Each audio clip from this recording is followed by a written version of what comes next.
Hi everyone, my name is Nikki Moline. I work in the Health Promotion Office here at NAU, and today I'm going to be talking to you about alcohol and other drugs. So I'm hoping that I can share some helpful and interesting information with you today, and then you can do whatever you want with that information.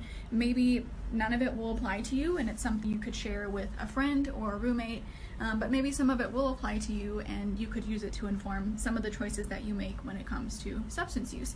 I also want to get out and talk to some of your peers, kind of test their knowledge and let you hear from them so that you're not just hearing my voice and seeing my face all day. So with that being said, let's jump into it.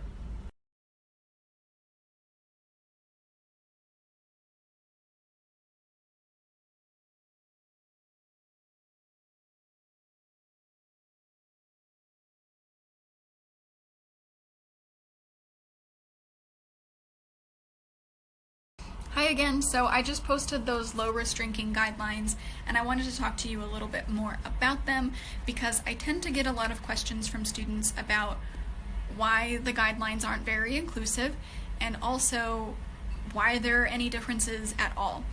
So it isn't a very inclusive set of guidelines. There is research currently happening to hopefully help create a more inclusive set of guidelines, but this is the best that we have for now. There are biological sex differences between males and females. This has nothing to do with gender identity, but really has to do with your biological genetic makeup. Males tend to be a little larger and have more muscle mass. Females tend to be a little smaller and have more fat mass. Also, males tend to have more alcohol dehydrogenase, which is the enzyme that metabolizes alcohol.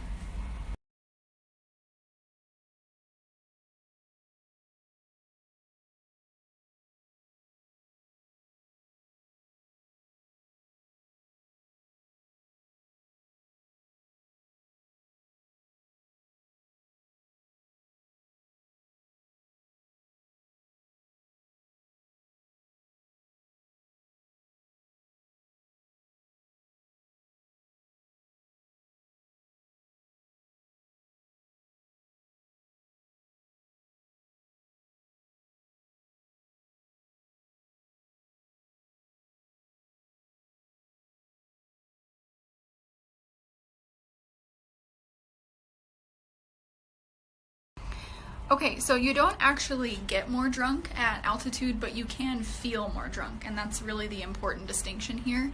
And that's because at elevation, you're more likely to be dehydrated. You're getting less oxygen because there's just less of it up here.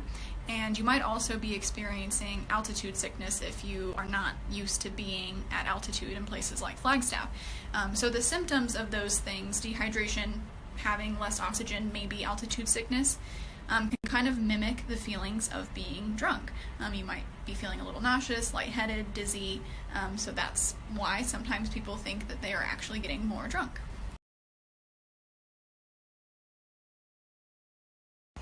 So I don't want to discount anyone's personal experience here, so if what I'm about to say is different than the experience that you have had with marijuana and your sleep, that's totally cool. I'm just going to share what the research generally has to say about marijuana and sleep. So if you're using marijuana that's high in THC, that part's important, before bed, it might help you fall asleep, but it's not going to do great things for your sleep quality. And that's because it interferes with your natural sleep cycles and your ability to kind of move through those in the most ideal way. Specifically, it interferes with your ability to enter into REM sleep. REM is really important for our mental health, our physical health. We don't want to miss out on that REM sleep. And if you're going to bed high and also drunk, this also pertains to alcohol, you're likely missing out on most, if not all, of your REM sleep.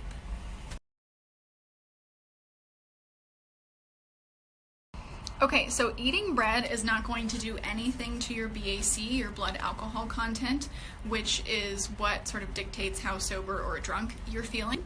The same goes for things like drinking black coffee, taking a cold shower. I'm sure you've heard many others. None of those things impact BAC.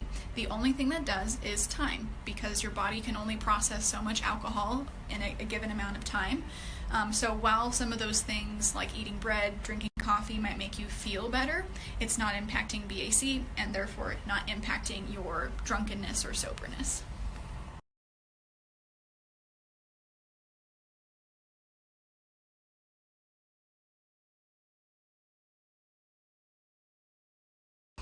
Okay, so I want to acknowledge again that I know that people have had a different experience than what I'm going to share. I also want to say that I'm not talking about CBD here. I'm talking about marijuana, particularly marijuana that's high in THC. I'm happy to talk more about CBD versus THC. If anyone is interested, you could tell me in the chat if you want me to talk more about that. But anyway, what the research generally has found about marijuana is that it doesn't cure anxiety. It also is probably not the best long-term solution for dealing with anxiety. It can be helpful in the short term, but eventually, in most cases, it kind of stops being helpful at a certain point and can even start to make the anxiety worse. So if you're struggling with anxiety or another mental health concern, I'd encourage you, before self-medicating with marijuana, to seek, the advice and support of a mental health professional.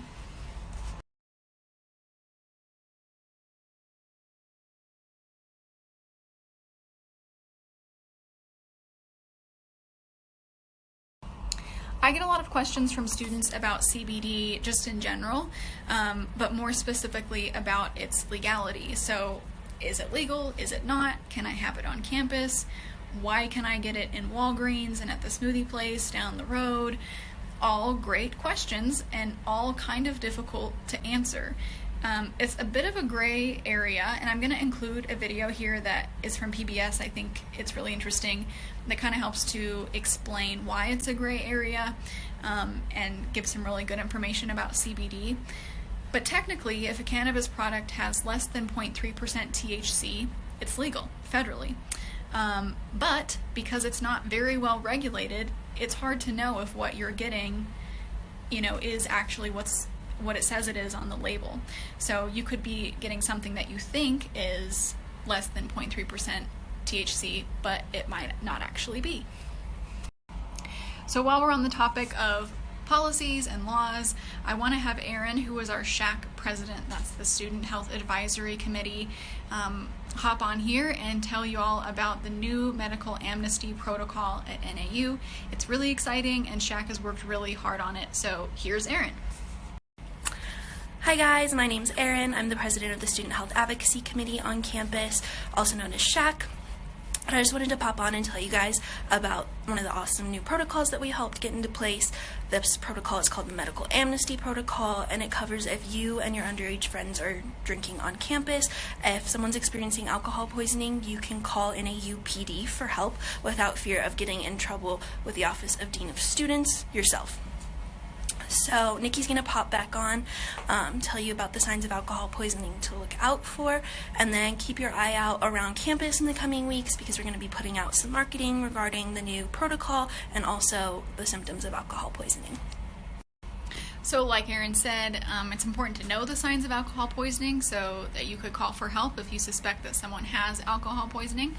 So next I'm going to put a picture of a little handout that you can come grab from our office if you want, or you could just take a screenshot on this next snap with the signs of alcohol poisoning. So I've shared a lot of things today that really only pertain to those of you that are actually using alcohol and or marijuana, and I know that there are lots of students that don't, and also students that do but maybe don't want to all the time and are looking for a sober social alternative. So I'm going to share some of those on the next couple of snaps.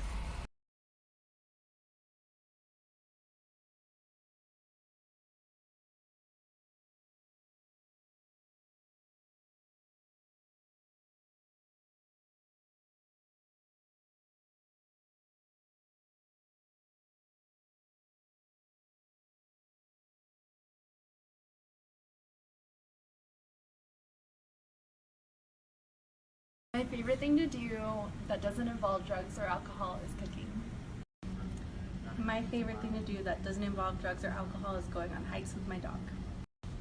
One of my favorite things to do on campus is to hang out with my friends from freshman year. Every week we have a game night on Tuesday nights, so that's tonight, and I'm really looking forward to it, and I recommend everyone do a group family friend game night. Okay, this feels like a good place to end. Hopefully you found this interesting and learned something new. If you're looking for even more alcohol and drug information, you can swipe up to our health promotion, alcohol, and other drug page. There is lots of good resources there, different websites you can go to learn more. And there's also information about programs and events that we have here on campus for students around alcohol and drugs.